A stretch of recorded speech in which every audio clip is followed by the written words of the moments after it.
SP Sinha साहब का रुख करना चाहेंगे।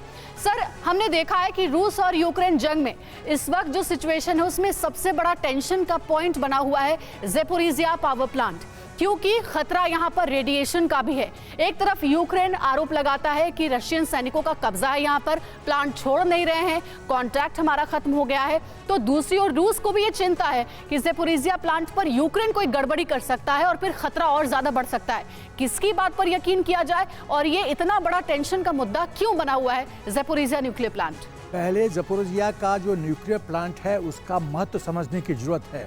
दोनों देश के लिए, रूस के लिए और यूक्रेन दोनों के लिए बहुत महत्वपूर्ण है।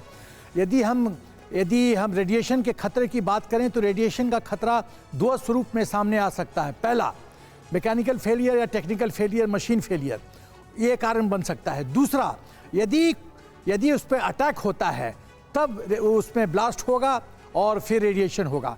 ये बीटल नस्ल की बकरियों को पालते हैं।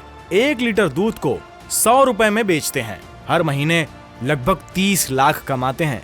आपको इनसे सीखना है तो फ्रीडम ऐप को अभी डाउनलोड कीजिए। मुझे लगता है कि न तो रूस चाहता है कि इस पर अटैक किया जाए, ताकि यदि रेडिएशन होता है तो वो दोनों देश को बर्बाद करेगा, तो ऐसा खतरा कोई नहीं लेगा। दूसरी बात है, जो मैकेनिकल टेक्निकल फेलियर की बात करें तो उससे रेडिएशन का खतरा मुझे नहीं लगता है, क्योंकि किसी भी ऐसे न्यूक्लियर प्लांट में एक ऑटोमेटिक स्विच ऑफ सिस्टम होता है।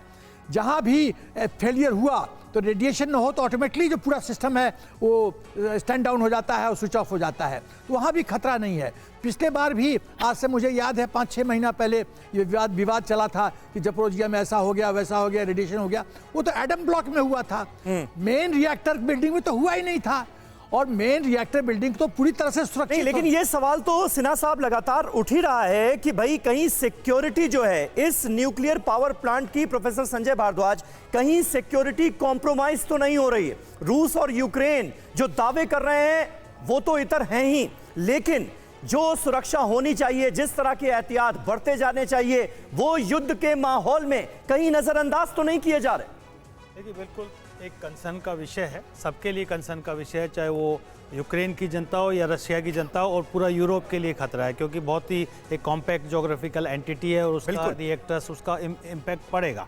लेकिन यहाँ एक सवाल आता है, दो बातें साफ साफ है। पहली बात की जो इंटरनेशनल एटॉमिक एनर्जी का डेलीगेशन गया हुआ है, एक्सपर्ट डेलीगेशन गया हुआ है, यूएन की तरफ से गया हुआ है, 14 मेंबर गए हुए हैं, 2 मेंबर्स को वहाँ पे परमानेंट रखा गया है।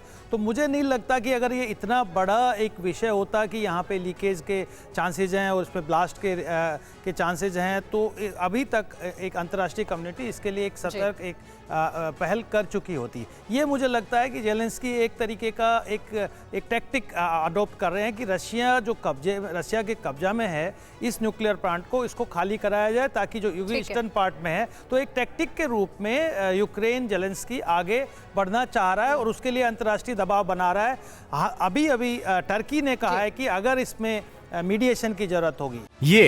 ये बीटल नस्ल की बकरियों को पालते हैं। 1 लीटर दूध को 100 रुपए में बेचते हैं। हर महीने लगभग 30 लाख कमाते हैं। आपको इनसे सीखना है तो फ्रीडम ऐप को अभी डाउनलोड कीजिए।